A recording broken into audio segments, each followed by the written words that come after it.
লিফটের ল্যান্ডিং ডোর সামান্য পরিমাণে ফাঁকা রয়েছে, দুটি দরজার মাঝখানে কিছুটা ফাঁকা রয়েছে। এতটুকু ফাঁকা থাকার কথা নয়। দেখেন এই যে আমি বন্ধ করে দিচ্ছি কিন্তু কোনোভাবেই ক্লোজ হচ্ছে না, ফাঁকা রয়েছে। তো এই ফাঁকা থাকার ফলে যে লক রয়েছে ওই লকের সাথে একটি সেফটি থাকে। ওই সেফটি যদি ফেল করে তাহলে মূলত লিফটের ক্যাবিন দাঁড়িয়ে যায় এবং ওই সেফটি যতক্ষণ পর্যন্ত শর্ট না হয় ততক্ষণ পর্যন্ত লিফটের ক্যাবিন চলতে পারে না। তো আমরা কি করব, সমস্যা হওয়ার আগেই এই ফাঁকা জায়গাটি মেরামত করব। তো আমরা ভিতরের সাইডে এসেছি এবং এটা হচ্ছে ক্যাবিন ডোর। ক্যাবিন ডোরের যে ইনভার্টার রয়েছে ওই ইনভার্টার আমরা বন্ধ করে রেখেছি, ফলে ক্যাবিন ডোর সহজেই ক্লোজ এবং ওপেন করা যাচ্ছে। দেখেন এই যে ক্যাবিন ডোর খুব সহজেই বন্ধ হচ্ছে এবং কোনো ফাঁকা থাকছে না। কিন্তু একটি ফ্লোরের ল্যান্ডিং ডোর কিছুটা ফাঁকা রয়েছে। কি কারণে ফাঁকা রয়েছে আমি আপনাদের দেখিয়ে দিচ্ছি। এই যে মেকানিক্যাল রয়েছে, এই মেকানিক্যালের একটু ত্রুটির জন্য মূলত ফাঁকা থাকছে। তো এটা মূলত একটি মেকানিক্যাল লক। দেখেন এই যে লক দেখা যাচ্ছে এবং লকের উপরের অংশে এই যে লকের উপরের সাইডে একটি পাতি রয়েছে, যার মাধ্যমে এখানে 220 ভোল্টেজ রয়েছে। দুটি পাতি, এই দুটি পাতি মূলত শর্ট হয়ে যায়। এই যে কন্ট্যাক্ট পয়েন্ট শর্ট হয়ে যায় এবং এখানে যে লক দেখছেন এই লকটি কিছুটা ফাঁকা রয়েছে। এই ফাঁকা থাকার কারণে মূলত ডোর কিছুটা ফাঁকা থাকছে। তো আমরা এটা মেরামত করব, তার আগে দেখেন এখানে 220 ভোল্টেজ রয়েছে, এই যে টেস্টার শো করছে। তো এই ভোল্টেজটি মূলত এই লকের মাধ্যমে শর্ট হয় এবং ইঞ্জিন রুমে থাকা কন্ট্রোলিংয়ে সিগন্যাল যায় যে ল্যান্ডিং ডোর, নির্দিষ্ট ল্যান্ডিং ডোর ক্লোজ হয়েছে। এরপরে মূলত লিফটের ক্যাবিন চলতে পারে। দেখেন আমি আপনাদের দেখাচ্ছি কিছুটা ফাঁকা রয়েছে। ফাঁকা থাকার কারণ এই যে মেকানিক্যাল লক, তার মাঝখানে কিছুটা গ্যাপ রয়েছে। আমি আপনাদের আবার দেখানোর চেষ্টা করছি। দেখেন এই যে কিছুটা ফাঁকা রয়েছে। এই সামান্য পরিমাণে ফাঁকার জন্য মূলত ডোর কিছুটা ফাঁকা থাকছে। এই যে আমি যদি হাত দিয়ে টানাটানি করি তাহলে মূলত ডোর ফাঁকা হয়ে যাচ্ছে।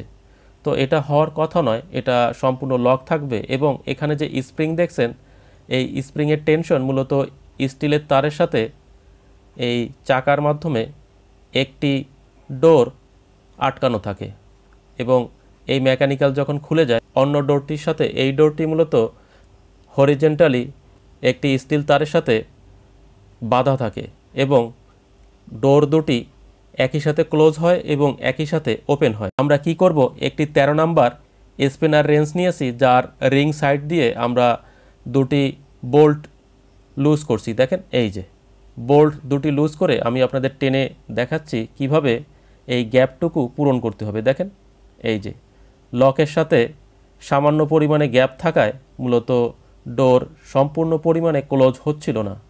এই যে দেখেন আমি এই লকের স্থানে একটুও ফাঁকা রাখছি না, সম্পূর্ণ গ্যাপ বন্ধ করে আমি টাইট করে দিচ্ছি। দেখেন বোল্ট দুটি টাইট করে এভাবে রেখে দেব, ফলে এই ডোর যখন ক্লোজ হবে তখন লকটি সম্পূর্ণভাবে অ্যাটাচড হয়ে যাবে, লেগে যাবে এবং ডোর সুন্দরভাবে ক্লোজ হবে, কোনো ফাঁকা থাকবে না। দেখেন আমি আপনাদের চেক করে দেখাচ্ছি। এই যে ডোর আস্তে আস্তে আমি ছেড়ে দিচ্ছি, এই যে এইভাবে মূলত ডোর লক হয় এবং দেখেন এখানে কোনো ফাঁকা নেই, ফলে দুটি ডোরের মাঝখানে কোনো ফাঁকা নেই। দেখেন কোনো প্রকার ফাঁকা নেই এবং টানলেও এতটুকু লুজ হবে না বা ফাঁকা হবে না। দেখেন গ্যাপ নেই। তো সামান্য পরিমাণ গ্যাপের কারণে মূলত ডোর ফাঁকা হয়ে যাচ্ছিল এবং এর কারণে ওই যে 220 ভোল্টেজ যদি ফেল করে তাহলে মূলত লিফটের ক্যাবিন দাঁড়িয়ে যাবে, সেফটি ফেল করবে। তো এই কারণে মূলত আমি এই ফাঁকা গ্যাপটুকু পূরণ করে দিয়েছি। দেখেন খুব সহজেই পূরণ করে দিয়েছি এবং আনুষঙ্গিক যতটুকু দেখানো সম্ভব আমি আপনাদের দেখিয়ে দিয়েছি এবং ক্যাবিন ডোর আমি বন্ধ করে দিচ্ছি। তো আমি লিফটের ক্যাবিনের উপরে যে ইনভার্টার রয়েছে তা অন করে মূলত লিফট চালু করব এবং দেখার চেষ্টা করব আসলে আমি সঠিকভাবে কাজ করতে পেরেছি কিনা। দেখেন আবার আমি আপনাদের দেখাচ্ছি, সম্পূর্ণভাবে ডোর ক্লোজ হয়ে যাচ্ছে, কোনো ফাঁকা থাকছে না। এই যে ফাঁকা থাকছে না। আমি লিফট অন করেছি এবং আপনাদের দেখানোর চেষ্টা করছি। দেখেন ওই নির্দিষ্ট ফ্লোরের ল্যান্ডিং ডোরের যে মাঝখানে ফাঁকা ছিল, যে গ্যাপ ছিল তা আমি ঠিক করে দিয়েছি। দেখেন এখন যথেষ্ট পরিমাণে ফাঁকা নেই এবং এভাবেই মূলত লিফটের যে ল্যান্ডিং ডোর ক্লোজ হয়ে থাকে। দেখেন সম্পূর্ণ বন্ধ হয়ে গেছে বা ক্লোজ হয়ে গেছে।